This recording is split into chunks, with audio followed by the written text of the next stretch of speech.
మేము praise the lord ప్రభునందు సహోదరులారా, ఈరోజు నా జీవితంలో ఒక పాస్టర్ గారి జీవితం కొరకు మీతో పంచుకోవాలని ఆశపడుతున్నాను. మేము విజయవాడ పట్టణంలో చిట్టనగర్లో ఉండేవాళ్ళం. మా చిన్నప్పుడు నాకు మ్యారేజ్, పిల్లలు పుట్టడం కూడా అక్కడే జరిగింది. అయితే అక్కడ పరిస్థితి ఎలా ఉందంటే, మాలలు వేసుకుంటారు, భవానీ మాల, స్వామి మాల. పొద్దున్నే లగంగానే ఇంత పసుపు రాసుకొని, ఇంత బొట్లు పెట్టుకొని దేవాలయాలకి అట్లా వెళ్తూ ఉండేవారు. మగవాళ్ళు తాగుతూ తిరుగుతూ ఉండేవారు, ఆడవాళ్ళు సినిమాలకు వెళ్తా మరి విచ్చలవిడిగా ఎలా పడితే అలా బ్రతుకుతూ ఉండేవారు. అయితే దేవుడు నినివే పట్టణం మీద జాలిపడి తర్షీషుకి వెళ్తున్న యోనాను కూడా శిక్షించి నినివే పట్టణానికి తీసుకొచ్చాడు. ఎందుకంటే ఆ ప్రజలు మారాలి అని. ఆ ప్రజల పట్ల ఆయనకి గొప్ప ఇది ఉందన్నమాట, ప్రేమ గల జాలి గల దేవుడు. అట్లాగే మా చిట్టనగర్ కొండ ప్రాంతంలో మీద ఉంటాం కదా, ఆ ప్రాంతానికి ఒక దేవుని సేవకుని తెనాలి కొలిపేట నుంచి నడిపించాడు. రక్షణ బాప్తిసం తీసుకున్న ట్రైనింగ్ పొంది రాజన్ బాబు అన్న కన్నా వచ్చారు. అక్కడ సేవని మొదలుపెట్టారు. చేస్తూ ఉండగా అంటే అక్కడ వాళ్ళ అక్క బావ ఉండటం వలన వాళ్ళ ద్వారా అక్కడికి వచ్చి ఆ ఇంట్లో సేవ పరిచయం మొదలుపెట్టారు. ఆ విషయం నాకు తెలిసి నేను వాళ్ళ దగ్గరికి పరిచర్య దగ్గరికి వెళ్తూ ఉంటాను. నేను ఆత్మీయంగా అనేక రకాలుగా ఎదుగుతున్న మూమెంట్లో అక్కడ వ్యతిరేకాలు జరిగినాయి. ఏంటంటే, ఒకరోజు ఒక ఇంట్లో విగ్రహారాధకులు అట్లా పూజలు చేసేవాళ్ళనగానే ఒక అతను కోప్పడి మండిపడి, ఏరా నా కొడక అది ఇది బూతులు మాట్లాడతా, మేము విగ్రహారాధకులమా, మేము అదా ఇదా అనుకుంటా కొట్టడానికి వచ్చారు.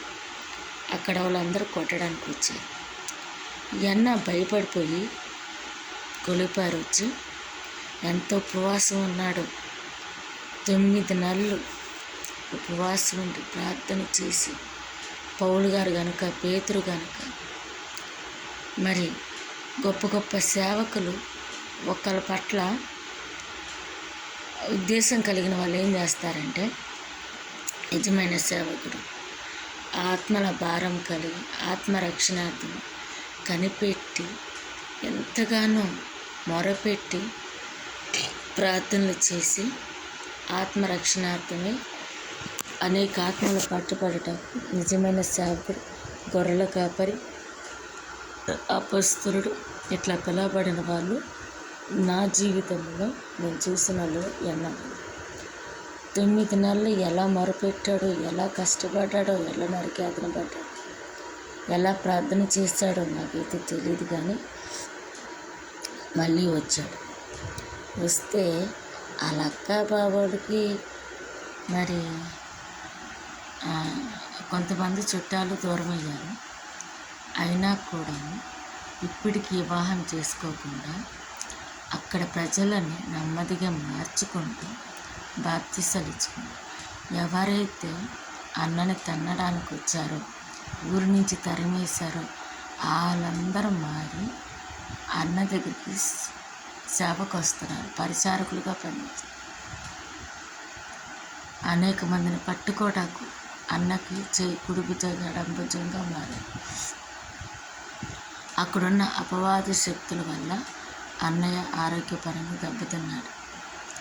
ఆయనకి షుగర్లు, బీపీలు, ఎముకలు, బలాలు ఏముండవు. పెళ్ళి చేసుకోకుండా ఇప్పటికీ తన పరిచర్యని చేస్తున్నాడు. ఇలాంటి వాళ్ళు ఎంతోమంది ఉన్నారు. అనేక ఆత్మల రక్షణార్థం తన జీవితాన్ని, తన యొక్క వివాహ జీవితం అన్నీ వ్యయం చేసుకుంటూ మరి ఆ ప్రజల పట్ల, ఆ కొండ మీద ఉన్న ప్రాంతం చిట్నగర్ ప్రాంతం మీద ఆయనకున్న ప్రేమ అలాంటిది, గట్స్ అలాంటిది. గట్స్ గల ఒక సేవకుని నేను చూస్తున్నాను. మొండిగా అసలు ఎంత తీవ్రంగా అన్న ఆ ప్రజల పక్షం ప్రార్థన చేస్తున్నాడు. ఆత్మలను పట్టుకున్నాడు. యేసయ్య అంటాడు కదా, పేతురుతో, యోహానుతో, ఆంద్రేయుతో యోర్దాను నది మీద చేపలు పట్టడానికి వెళ్ళినప్పుడు, మిమ్మల్ని మనుషుల పట్టు జాలరుగా చేస్తాను రండి. అయితే పేతురు ఒక్కరోజు బోధిస్తే 3000 మంది ఉన్నారు. కొంతమంది ప్రవక్తలు పారిపోవాలని చూస్తారు, సేవకులు పారిపోవాలని చూస్తారు. అక్కడున్న పరిస్థితులను బట్టి, సేవకులను బట్టి, అక్కడున్న ప్రజలను బట్టి, స్థితిగతులను బట్టి మనం చేయగలమా?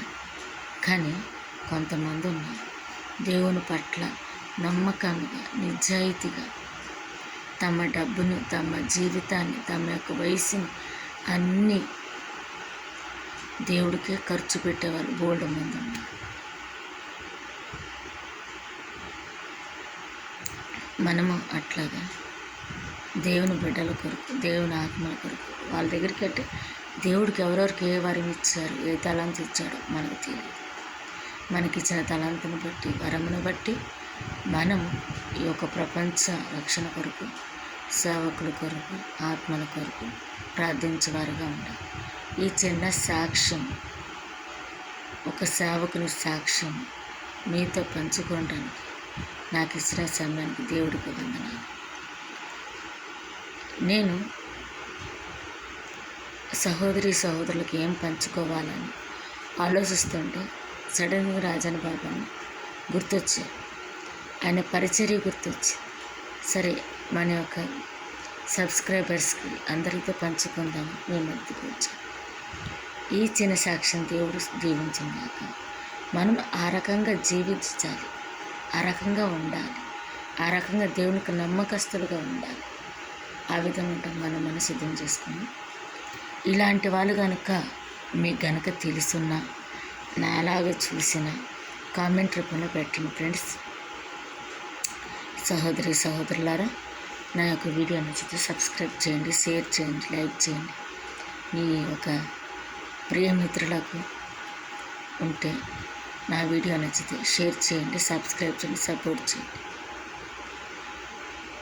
Thank you.